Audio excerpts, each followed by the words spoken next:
తప్పు చేస్తే ఇంకా చిన్నపిల్లాడు అని, ఎక్కువగా మాట్లాడితే అప్పుడే పెద్దోడు అయిపోయావా అని మన పేరెంట్స్ కూడా కన్ఫ్యూజ్ అయ్యే ఫేసే ఈ ఇంటర్మీడియట్.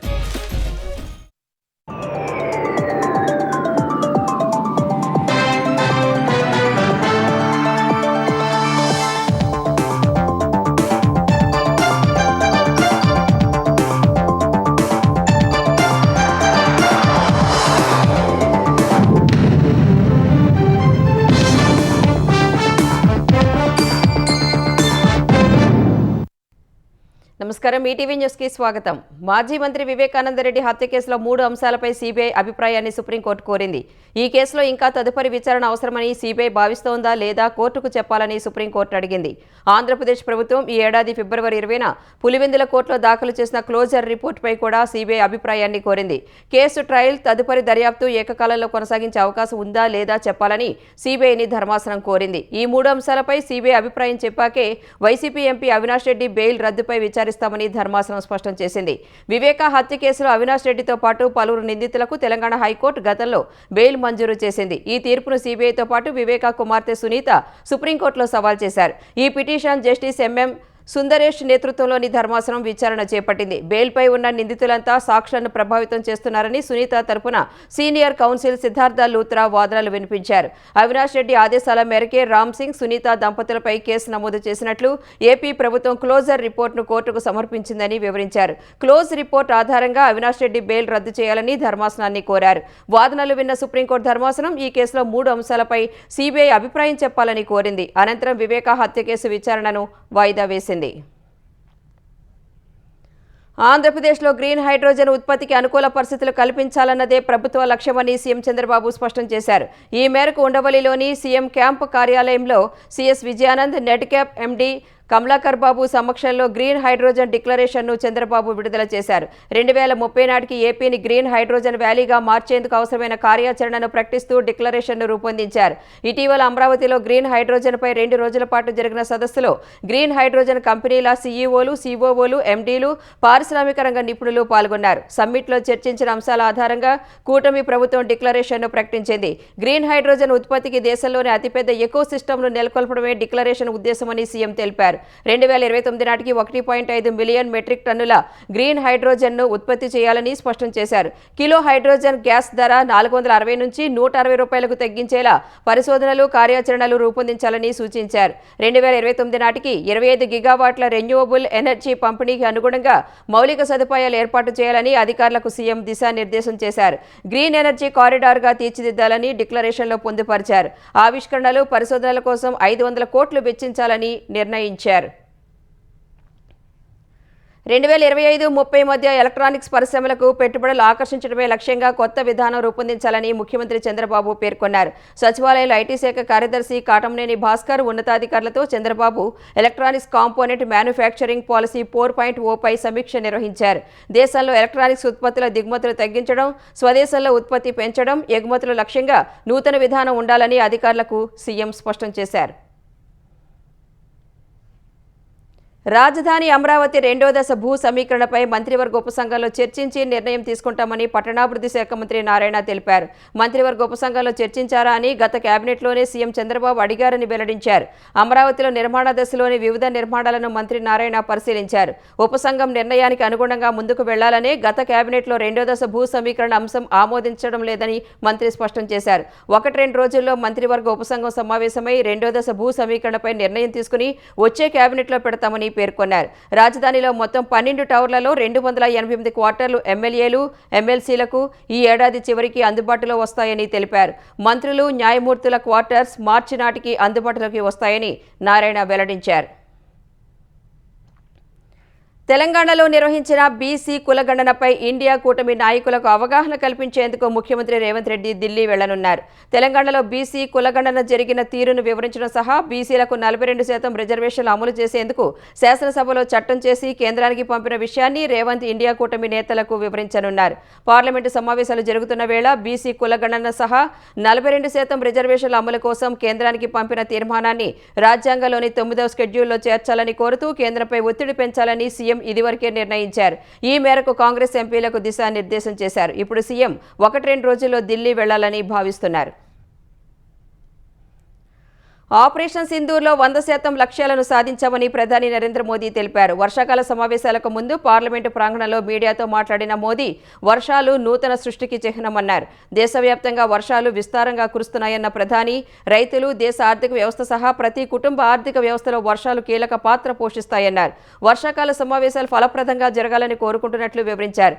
ఐఎస్ఎస్లో త్రివర్ణ పతాకం ఎగరడం దేశ ప్రజలకు గర్వకారణమన్నారు. నక్సలిజాన్ని అంతమొందిస్తున్నామని మోదీ వివరించారు. మూడో అతిపెద్ద ఆర్థిక వ్యవస్థగా భారత్ మారిందన్న ప్రధాని 90 కోట్లకు పైగా ప్రజలు సామాజిక భద్రత కిందకు వచ్చారని గుర్తు చేశారు. డిజిటల్ ఇండియా, యూపీఐ దేశ రూపురేఖలు మార్చాయని, ఆరోగ్య రంగంలో విప్లవాత్మక మార్పులు వచ్చాయని మోదీ వివరించారు. అహ్మదాబాద్ విమాన ప్రమాద ఘటనపై విచారణ జరుగుతోందని, తుది నివేదిక వచ్చే వరకు వేచి చూడాలని పౌర విమానయాన శాఖ మంత్రి రామ్మోహన్ నాయుడు చెప్పారు. రాజ్యసభలో విమాన ప్రమాదంపై మాట్లాడిన రామ్మోహన్, విమాన ప్రమాదాల దర్యాప్తు సంస్థ ఏఏఐపీ నిబంధనల ప్రకారం విచారణ జరుపుతోందని తెలిపారు. ఏఏఐపీ ప్రాథమిక నివేదికను సమర్పించిందన్న కేంద్ర మంత్రి, దాని అర్థం ఇప్పుడే ఒక అవగాహనకు వచ్చినట్లు కాదన్నారు. విమాన ప్రమాదంపై మీడియా, సోషల్ మీడియాలో పెద్ద ఎత్తున ఊహాగానాలు ప్రచారం చేస్తున్నారన్న మంత్రి, ప్రాథమిక నివేదిక కేవలం ప్రమాదంపై ఓ అభిప్రాయం తెలిపేందుకు మాత్రమేనని చెప్పారు. బ్లాక్ బాక్స్ను విజయవంతంగా వెలికి తీశారని, దాన్ని డీకోడ్ చేసే ప్రక్రియ పూర్తిగా భారత్లోనే జరుగుతోందని వెల్లడించారు. ముంబై విమానాశ్రయంలో ఎయిర్ ఇండియా విమానానికి త్రుటిలో పెను ప్రమాదం తప్పింది. కొచ్చి నుంచి ముంబై వచ్చిన A12744 నెంబర్ ఎయిర్ ఇండియా విమానం విమానాశ్రయంలో ల్యాండ్ అవుతున్నప్పుడు రన్వేపై అదుపు తప్పింది. ముంబైలో కురుస్తున్న భారీ వర్షాల కారణంగానే విమానం ఓ పక్కకు ఒరిగినట్లు అధికారులు చెప్పారు. వెంటనే అప్రమత్తమైన ప్రతిస్పందన బృందాలు ప్రయాణికులు, సిబ్బందిని సురక్షితంగా దింపినట్లు తెలిపారు. ఈ ఘటనలో విమానం 3 టైర్లు దెబ్బతిన్నట్లు వివరించారు. ప్రధాన రన్వే కొంతమేర ధ్వంసం కాగా, ఇతర విమానాల ల్యాండింగ్ కోసం రెండో రన్వేను ఉపయోగిస్తున్నట్లు అధికారులు తెలిపారు. ధ్వంసమైన రన్వేను పునరుద్ధరించే పనులు యుద్ధ ప్రాతిపదికన చేస్తున్నారు. ఇంట్లో నోట్ల కట్టలు దొరికిన ఘటనలో హైకోర్టు న్యాయమూర్తి జస్టిస్ యశ్వంత్ వర్మ అభిశంసనకు రంగం సిద్ధమైంది. ఈ మేరకు రాజ్యసభలో చైర్మన్ జగదీప్ ధన్ఖడ్, లోక్సభలో స్పీకర్ ఓం బిర్లాను ఎంపీలు కోరారు. జస్టిస్ వర్మ తొలగింపునకు రాజ్యసభలో 63 మంది విపక్ష సభ్యులు చైర్మన్కు నోటీసులు ఇచ్చారు. లోక్సభలోనూ స్పీకర్కు 145 మంది అధికార, విపక్ష సభ్యులు నోటీసులు ఇచ్చారు. న్యాయమూర్తుల అభిశంసన ప్రక్రియ జడ్జెస్ ఎంక్వైరీ యాక్ట్ 1968 ప్రకారం జరగనుంది. ఈ ప్రక్రియ చాలా కఠినంగా వివిధ దశల్లో ఉంటుంది. లోక్సభలో కనీసం 100 మంది సభ్యులు సంతకం చేసిన నోటీసును స్పీకర్కు ఇవ్వాలి. రాజ్యసభలో కనీసం 50 మంది సభ్యులు సంతకం చేసిన నోటీసును చైర్మన్కు ఇవ్వాలి.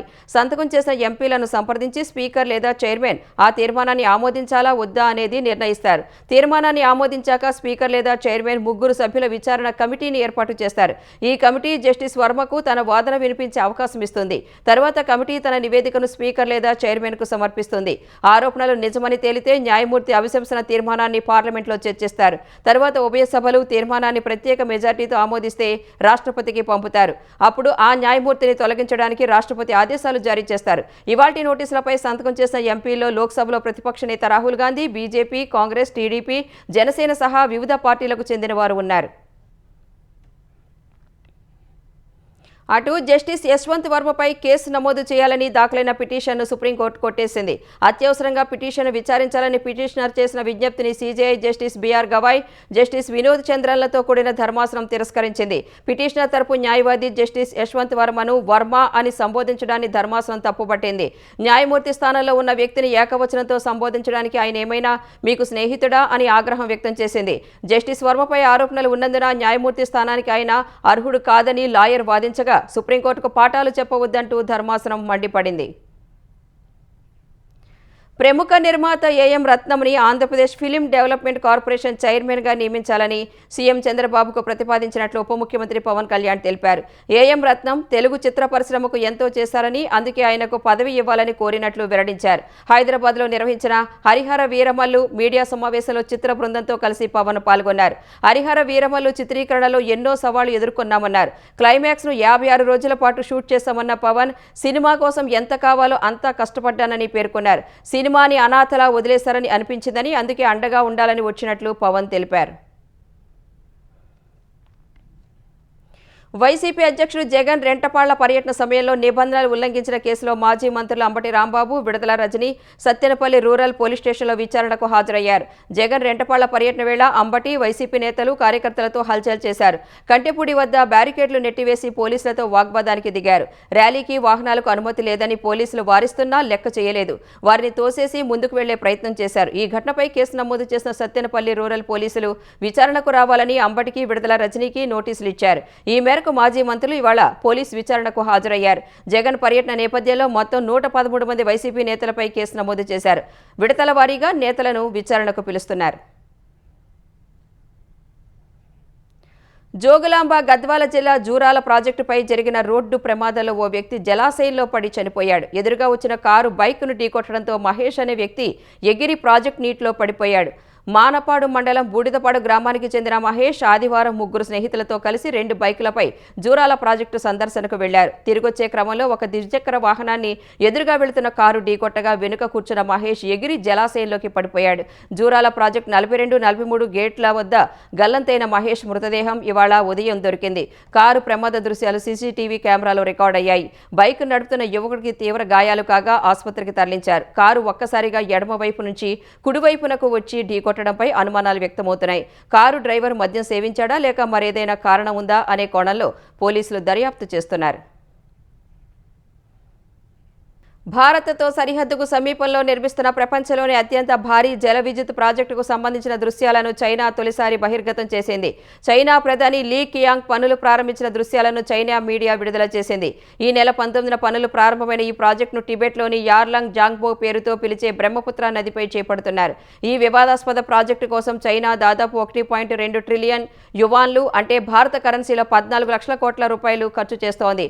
చైనా యాజియాంగ్ గ్రూప్ పేరుతో కొత్తగా ఓ సంస్థను ఏర్పాటు చేసిన డ్రాగన్ సర్కార్ ఈ జల విద్యుత్ ప్రాజెక్టు బాధ్యతలు ఆ సంస్థకు అప్పచెప్పినట్లు తెలుస్తోంది. ఈ ప్రాజెక్టులో మొత్తం 5 డ్యాములు ఉండనుండగా టిబెట్లోని నైన్చి నగరంలో పెద్ద మొత్తంలో విద్యుత్ ఉత్పత్తిని లక్ష్యంగా పెట్టుకుంది. ఈ జల విద్యుత్ ప్రాజెక్టు ప్రపంచంలోనే అత్యంత ఖరీదైనదిగా నిలవనుండగా ఏటా 300 బిలియన్ కిలోవాట్ అవర్స్ విద్యుత్ ఉత్పత్తి చేయాలని చైనా లక్ష్యంగా పెట్టుకుంది. చైనా గతంలో నిర్మించిన ప్రపంచంలో అతిపెద్దదైన 3 గోర్జెస్ డ్యాం కంటే 3 రెట్లు పెద్దదని తెలుస్తుండగా ఈ ప్రాజెక్టుపై భారత్ మొదటి నుంచి ఆందోళన వ్యక్తం చేస్తోంది. హిమాలయాల్లో టిబెట్ నుంచి అరుణాచల్ ప్రదేశ్కు నదీ గమనంలో వంపు తిరిగే చోట నిర్మిస్తున్న ఈ డ్యాంతో భౌగోళికంగా పర్యావరణానికి తీరని నష్టం కలగొచ్చని భారత్ చెబుతోంది. బంగ్లాదేశ్ రాజధాని ఢాకాలో ఎయిర్ ఫోర్స్కు చెందిన శిక్షణ విమానం ఓ పాఠశాలపై కుప్పకూలింది. ఈ మధ్యాహ్నం జరిగిన ఘటనలో ఒకరు మృతి చెందగా పలువురు గాయపడ్డారు. ఎయిర్ క్రాఫ్ట్ F-7 BGI అనే శిక్షణ విమానంపై పైలట్ నియంత్రణ కోల్పోవడంతో milestone school and college క్యాంపస్పై కుప్పకూలినట్లు అధికారులు వెల్లడించారు. ఘటనా స్థలిలో భారీగా మంటలు చెలరేగడంతో పాఠశాలలోని పలువురు విద్యార్థులు గాయపడినట్లు తెలుస్తోంది. మృతుల సంఖ్య మరింత పెరిగే అవకాశం ఉందని సమాచారం. 8 అగ్నిమాపక యంత్రాలతో సిబ్బంది మంటల్ని అదుపు చేశారు. క్షతగాతులను సమీప ఆసుపత్రికి తరలించి చికిత్స అందిస్తున్నారు. 2006 ముంబై రైళ్లలో పేలుళ్ల కేసులో కీలక పరిణామం చోటు చేసుకుంది. 12 మందిని నిర్దోషులుగా ప్రకటిస్తూ బాంబే హైకోర్టు సంచలన తీర్పు ఇచ్చింది. వారిని దోషులని నిరూపించడంలో ప్రాసిక్యూషన్ పూర్తిగా విఫలమైందని జస్టిస్ అనిల్ కిలోర్, జస్టిస్ శ్యామ్ చందక్లతో కూడిన ధర్మాసనం వెల్లడించింది. నిందితులు నేరం చేశారని నమ్మడం కష్టమని వివరించింది. అందుకే కింది కోర్టు విధించిన శిక్షలను రద్దు చేస్తున్నట్లు ప్రకటించిన ధర్మాసనం వారిని నిర్దోషులుగా విడుదల చేయాలని ఆదేశించింది. 2006 జూలై 11న ముంబైలోని లోకల్ రైళ్లలో కొందరు దుండగులు వరుస బాంబు పేలుళ్లకు పాల్పడ్డారు. ఈ ఘటనలో 180 మంది ప్రాణాలు కోల్పోగా 800 మంది గాయపడ్డారు. ఈ కేసులో పలువురిని పోలీసులు అరెస్టు చేశారు. 2015లో ప్రత్యేక కోర్టు 12 మందిని దోషులుగా నిర్ధారించి 5గురికి మరణశిక్ష, 7గురికి జీవిత ఖైదు విధించింది. ఈ తీర్పుపై వారు బాంబే హైకోర్టును ఆశ్రయించగా సుదీర్ఘ వాదనల తర్వాత నిందితులను నిర్దోషులుగా ప్రకటిస్తూ తీర్పు వెలువరించింది.